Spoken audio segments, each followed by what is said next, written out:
Bonjour, je m'appelle Samuel Morin, je suis chercheur à Météo France et je dirige le Centre national de recherche météorologique. C'est le principal laboratoire commun entre Météo France et le CNRS.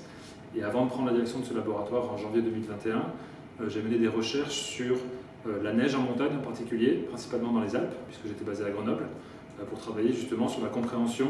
des processus liés à l'évolution du manteau neigeux, à la fois aux échelles de temps météorologiques, pour la prévision du risque d'avalanche par exemple, mais aussi sur les questions liées à l'évolution climatique du manteau neigeux et son impact sur les ressources en eau, parmi d'autres. Et donc ça m'a occupé depuis à peu près une dizaine d'années. Et avant ça, j'ai fait une thèse dans le domaine des sciences de l'environnement. Alors, un petit peu différente, je travaillais sur l'atmosphère, je travaillais sur la chimie de l'atmosphère. Et avant ça, j'ai suivi un parcours académique après des classes préparatoires. Donc un parcours scientifique qui m'a permis d'aboutir à Météo France depuis une grosse dizaine d'années. Alors actuellement, dans le temps que je peux consacrer à continuer mes recherches, qui est forcément un peu limité, puisque je m'occupe avant toute chose de diriger le laboratoire, le Centre national de recherche météorologique, donc mon activité de recherche, elle continue à s'intéresser à l'évolution du manteau neigeux en montagne, à la fois de mieux analyser justement l'ensemble des données qui sont disponibles pour étudier l'évolution passée et future du manteau neigeux en montagne et ses impacts sur un certain nombre d'enjeux, notamment les ressources en eau, mais aussi spécifiquement, on continue des recherches sur l'impact du changement climatique sur les conditions d'exploitation des domaines skiables, à la fois dans les Alpes, dans les Pyrénées, à l'échelle européenne, dans la mesure où c'est un cas typique de domaine d'activité humaine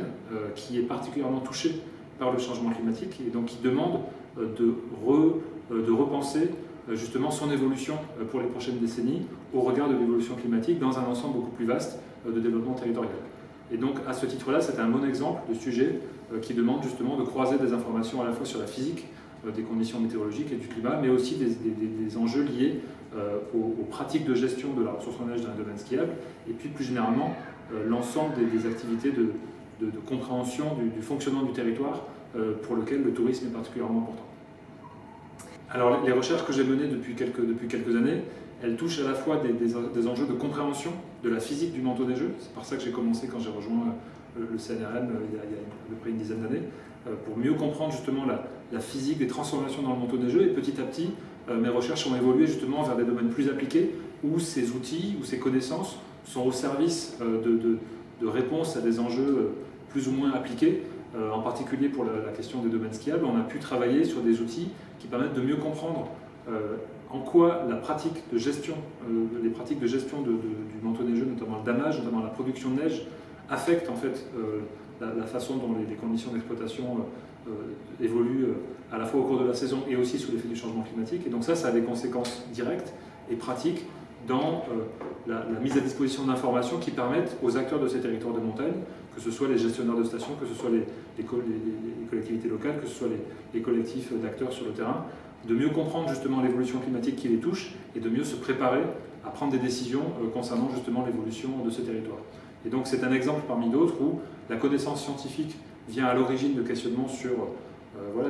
des questions de compréhension de processus physiques ou d'interaction entre ces processus physiques et les dynamiques de territoire, et puis petit à petit d'irriguer en fait l'ensemble des questions